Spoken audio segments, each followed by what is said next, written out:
Nze najja kufumba era najja mmazeeko sirina gye ndaga. Ebino bye bigambo by'omubaka Fiona Nyamutolo byasobodde okubeera nga ate aweereza ttiimu ez'enjawulo. Ngenda kubeera ate kutirawo akatambi ako naye muzikiriza mbere nga ate mbabuuzako buli mujasinza okubeera nga ate agobera Saudi Arabia, Qatar, Dubai, Bahrain, Oman. Anyongera okubeera nga ate mbabuuzako kansubire nti buli kimu kitambula bulungi nnyo maridadi sana.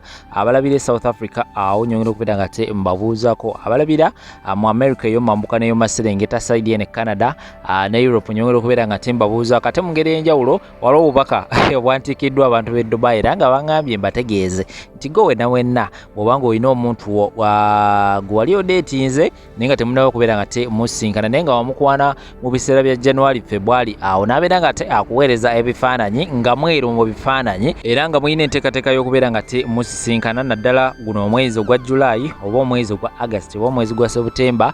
Ekyamazima don't be surprised okulaba nga omuntu oyo gwe walaba mu bifaananyi nga mweru okumusanga nga ate muddugavu olw'ensonga nti akasana mbw akali e Dubai kayitirivu nnyo era bantegeezezza mbagambe nti kakati bw'oba olina omuntu gw'omanyi nti ino omuntu gwasuubira okubeera nga ate dating agira alindamuko oba omuntu gwa dating naye nga basuubira okubeera nga ate basinkana very soon nga bekutegeeza guno omwezi oba ogwa August oba gwa September bagira balindamuko lest basinkana eyo omwezi gwa October, November, December obutabeera nnyo surprise so bwe obubaka obusobodde okubeera nga tebuntikibwa okuva mu ggwanga era United Arab Emirates abantu b'e Dubai bye bantegeezezza mbategeeze naye nga kansuubire buli kimu kitambula bulungi nnyo maridadi sana. Essaawa eno ntuuse n'amawulire era nga ntandikirewo ndowooza amawulire ga Fiona Nyamutolo. Fiona Nyamutolo abadde alina waali awo n'aweereza obubaka obukambwe ngenda kubeera nga ate nkupulayingira vidiyo esobola okubeera nga tawulira biki bye yasobodde kubeera nga ate ayogera. Nkusoneddeyo katini ne nkutegeeza nti ye yagambye nti yajja amazeeko oba ye minisita naye omwogera ki abantu bamujjukira oluvannyuma lw'embaga yaabwe badde batandise ebigambo nti kakati ate minisita afumbirwa atya omuyimbi alina obubaka bwammwe bwasobodde okubeera nga ate abatikka era ngenda kubeera nga ate mbebaterawo awo byonna like nga video ate sharingirako abalala comment section eyo naye tugikozese nnyo beera nga ate okomentinga wansi awo gwe kiki osuubira ku nsonga zino. Nina video endala gyengenda okubeera nga ate nkupulayingira maaso awo omwana plan B ensonga ze naye zikutte wansi ne waggulu ate bw'otunulamu ensonga ze omwana ono nazo ntuufu tesobola wena ate tuzibuusa amaaso so wenaba nkugidekera omuwala oyo oba omukyalo oyo plan B byagamba nina ebirala bingi nnyo byegenda okubeera nti nkuleetera maaso awo tuula tosagaasagana akwata ecupa yo ey'amazzi oba akagirasiko aka chai tusobola okubeera nga ate tutambuliramu ffenna onyumirwe video kamaterewo ebintu bino ate nkumawo namoli amala mangi nnyo temubaako. Ironically, I am getting married to a musician, one of the top musicians we have in the country. Wow. Okay, I did my husband an injustice. One of the best African musicians we have in the world. So when the news broke out that this young minister that President Museveni has just appointed is getting married to a musician, you could imagine the reactions. But I want to encourage you ladies that times have changed. Well,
bwennuma sigiwulira ennyota ne bwennuma sigiwulira amasoga nyamutolo gagibumula kirina munyezi kyuka mbadde sefuna nga bogera gebakuwa abo kamukamotaki nemesiika gasisayala azenakutere asisisa mulabe mulabe bwaline kula. Thank you. Really, truly, thank you very much. Thank you.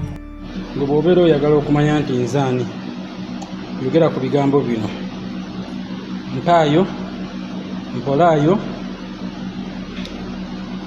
mpolaayo oba si kyo nsindikiraayo ku ssente ojja kakasa ani yaani era ojja kumanya nti eyawangula akalulu si yafuga. Wegendereze oyogera ebigambo ebyo kubanga kati muganda wange ndi mutaamu muko ku kigambo ekiyitibwa ssente ne bw'obeera nga gwe wanzija ewaffe mu kyalo kati ndi mutaamu siri mwangu ndi mukambwe okukira bw'okirowooza ku ssente y'eddungu eno ndi mukoowu nnyo n'omuntu ansaba ssente era saagala kulirako ddala muntu wadde akinyegako. Bw'obeera ng'oli mugezi togezaako kukinyegako. Bw'obeera ng'owulira ng'oyagala tusigale nga tukyakwatagana tonyega ku kigambo ssente. Okay? Kiwulirize, kimalirize, kirekaawo nga bw'okirabye. Togezaako kunyega ku kigambo ssente kuba kati eno y'eddungu weetuuse maani nze maani kuvumbirira. Tewaliwo kutinka binnyo, tewaliwo kuseka, tewaliwo kukomba malibu, kati kukola. Okay? Bwembeera sikuwadde budde saagala ommanyiire manya nti nina ebintu byenkola. Mu ssaawa emu tubadde tumaze okutegeera ebikwata ku mukyala Pulaani B. Wabula bamada muyina olugambo mbu omuwala ava Nansana baŋŋambye yafumbirwa mu bufumbo obwasooka n'abufubutukamu ng'azadde omwana ne bamutuuma Madiina. Yamulekera nnyazaala we n'afa n'amuleka ku nnayiba. Ne baŋŋamba olwava eyo taddangayo okukimana kulaba omwana bamuyita Madiina. Ew'omusajja yavaako omusajja omukazi nga yasussa akajanja omusajja nti ng'amukuba. Omusajja mu kumukuba n'anobayo n'abalekera omwana waabwe. Kati kye yagenda akireiminga nga bw'atazaalangako naye Sophie. Amannya g'amatuufu ye Sophie. Bava Nansana. Ayina mukwano gwe, waliwo omuwala wano ayina mukwano gwe yamusuzangako ku Sophie. Oyo gwe mulaba ayogerera ba single mother ng'ate naye single mother. Temwesiga ba motivational speaker mbabuulira.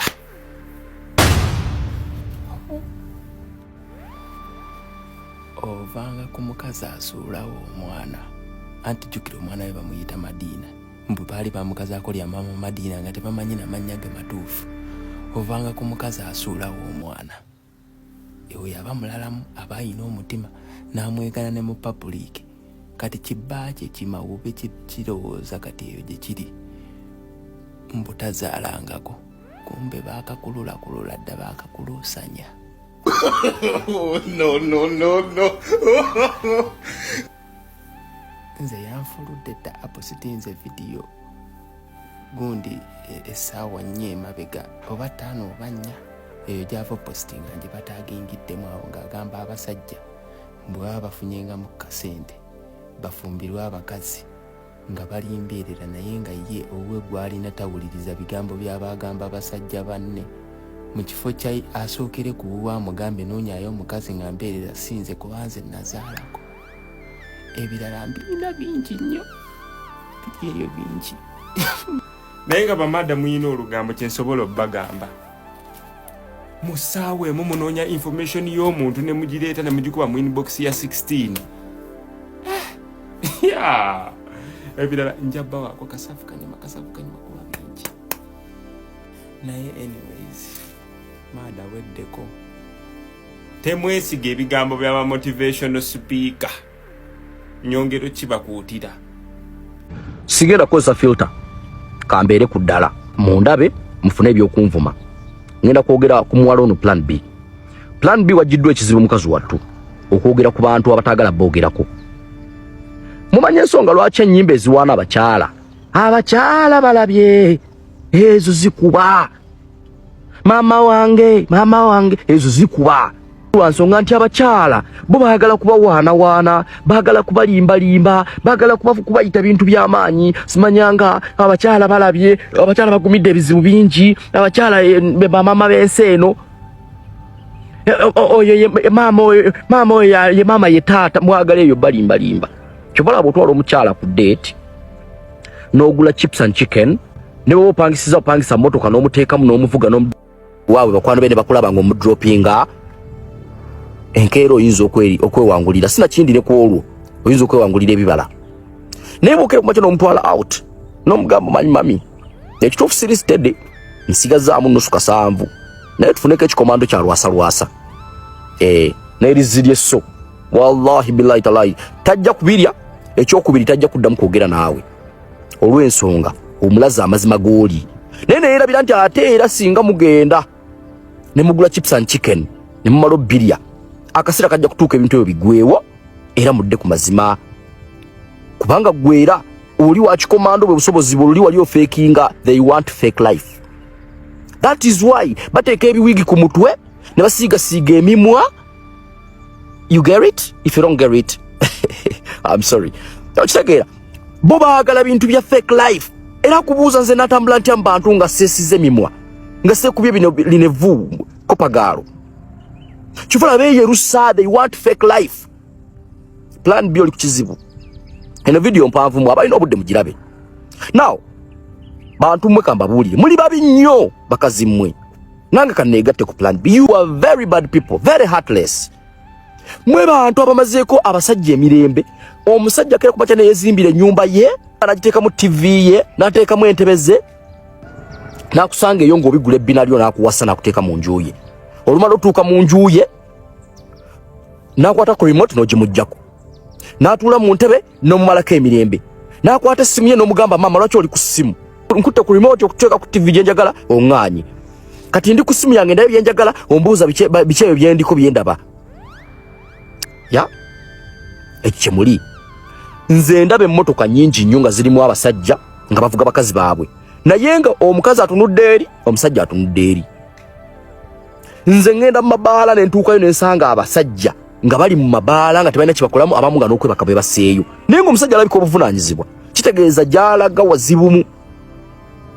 Nze ndaba abasajja nga bagenda ne bali emmamba n'empuuta ku butale lwa nsonga waka ayinza okuddayo n'atalya mmere.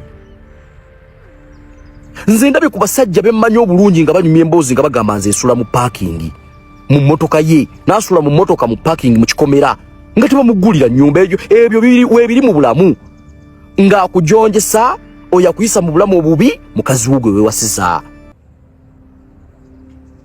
Nja kwongera ku vidiyo eno olulala naye bantu mmwe muli babi lw'okuba mmwe temwagala kumanya mazima kati mugenda kutandika mmwe musooka mmwe temwagala kulabirira maka mmwe muyisa obubi mmwe mwenzi mwe bantu mwe temutegeera okera ku makya n'oyokwana n'omusajja mbulwa bwenzi obusirusiru obukujjudde n'ogenda n'opangisa akazigo n'otandika okusomberamu abasajja ab'enjawulo. Wali odduka kirungi kozi wali odduka bulwadde ajja kuleetera obulwadde kati bano b'osomba bo bali batya. Odduka muddya mbu omusajja mwenzi n'otandika okubaza sigenda kudda mu bufumbo nze abasajja bantamye ng'olinga agamba nti gy'ogenda otegeseeyo omusajja atali mwenzi temutegeera mmwe nammwe. Hey guys, hope you all are fine, yeah? Ka allergy kankuttemu ak'okumakya. Anyway, njagala twogere ku nsonga y'omuwala ayitibwa Plan B wano ku TikTok.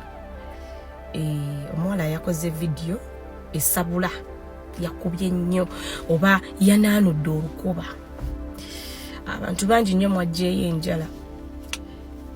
Neneebuuza lwaki mwaziggyeyo naddala abakazi. You know, nze nnyiiza era namwe mukimanyi ya era oba wulira toyagala wulira yambuka weyongereyo. First of all, nina ekintu kyenneewuunya, like why, like lwaki abakazi ever mwagala nnyo babeere ku saidi zaffe? Buli awabula, buli akuba, buli looya, buli ki, mwagala nnyo abeere ku saidi yaffe. Omuntu bw'avaayo n'abeera ku saidi y'abasajja, lwaki kibaluma nnyo? Lwaki emirundi emeka wano abakazi gye mukoze content akuba abasajja? Tuboogere wano amanya. Nga mukubye basajja wano. Naye omukazi bw'avaayo. Wano ku TikTok kuliko n'abasajja abakuba basajja bannaabwe nga beefuula abawabuzi ba pick me. Bonga temubagira nnyo. Lwaki omuwala bw'avaayo n'ayogera amazima ku bakazi ng'ali ku saidi y'abasajja kyabalumye? Why? Bamama b'eggwanga, every time ffe tuli bamama b'eggwanga, temumanyi bye tuyitamu bamama b'eggwanga. Abaana mubazaala mu baani? Bamama b'eggwanga bannammwe oba bataata b'eggwanga? Every time abakazi tuyita mu bingi, biki bye muyitamu ebyo abasajja bye batayitamu? Yeah? Okay, sagala kugenda yeeyo. Plan B aina video gye yakoze ng'ayogera ku bakazi abazaalako. Kwegamba ng'alinga agamba abasajja obutawasa abakazi bazaalako. Abakazi mwayogedde ebigambo bingi. Naye nga percentage y'abakazi wano abasinga nga mukuliridde mu myaka nga muyina batabani bammwe abakuze ne batuuka okuleeta abakyala okuwasa. N'owulira nti mutabani we yaleese omukazi eyazaalako. Abasinga ku mmwe mukuba emmeeza, mulabira ddala abakazi abo ng'ebisiraani. Lwaki mmwe mwagala babawase n'abaana bammwe? Lwaki mwagala babawase nga mwazaalako? Yet batabani bammwe baleeta abaana abawala abazaalako mubalaba ng'ebisiraani. Why?